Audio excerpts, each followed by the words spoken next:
2019年，一场离婚啊，把这宋慧乔呢推向了深渊。那时候呢，她是舆论口中的弃妇，是不仅老了还被甩了的过气甜心。面对铺天盖地的谣言和脏水啊，她是一声不吭。3年后，她脱掉高跟鞋，卸掉精致的妆容，在《黑暗荣耀》里用一道道伤疤和死寂的眼神呢，给了这个看脸的世界啊，以及最响亮的耳光。2023年的青龙奖大赏上，宋慧乔手握视后奖杯，对着台下淡然一笑。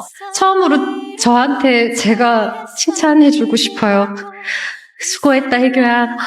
那一刻呢，全网沸腾啊！大家突然意识到啊，那个曾经甜美温顺的乔妹死了，取而代之的是钮祜禄慧乔。但把时间倒回到2019年啊，谁敢信她能有今天呀？那是宋慧乔人生中最黑暗的时刻，一场轰动亚洲的世纪离婚，把她从神坛狠狠地拽进了泥潭。注意一个细节啊，这场离婚大戏呢，甚至不是双方协商公布的，而是由男方单方面申请调解，并率先向媒体引爆的。一时间呢，所有的脏水啊都泼向了宋慧乔，舆论像是疯狗一样的去撕咬她，说她是豪门弃妇，造谣她私生活混乱，甚至攻击她面相变了。在韩国那个对女性苛刻到极致的社会环境里，她仿佛犯了天条。面对铺天盖地的羞辱，宋慧乔做了什么呢？她做了一件让所有人都是意想不到的事情，那就是闭嘴。在整整4年的时间里啊，她没有说过前夫一句坏话，没有发过一篇卖惨的小作文，甚至没有做过任何多余的辩解，这太反常了。你看看娱乐圈那些著名的离婚大战，哪一对不是撕得头破血流的？从汪小菲大 S 的床垫之争啊，到王力宏李亮磊的深夜互锤，在这个流量时代，离婚呢往往会变成一场为了争夺舆论高地的比丑大赛。但是宋慧乔选择了绝对的沉默。当时呢，很多人都嘲笑她啊，说这是心虚，是理亏。直到我们今天才看懂啊，这不是软弱，这是顶级大女主的傲骨。这里呢有一个心理学上的知识点啊，叫做沉默的螺旋。在舆论风暴中呢，解释往往会被解读为是掩饰，而沉默呢，虽然说短期内会让人误解，但是长期来看的话，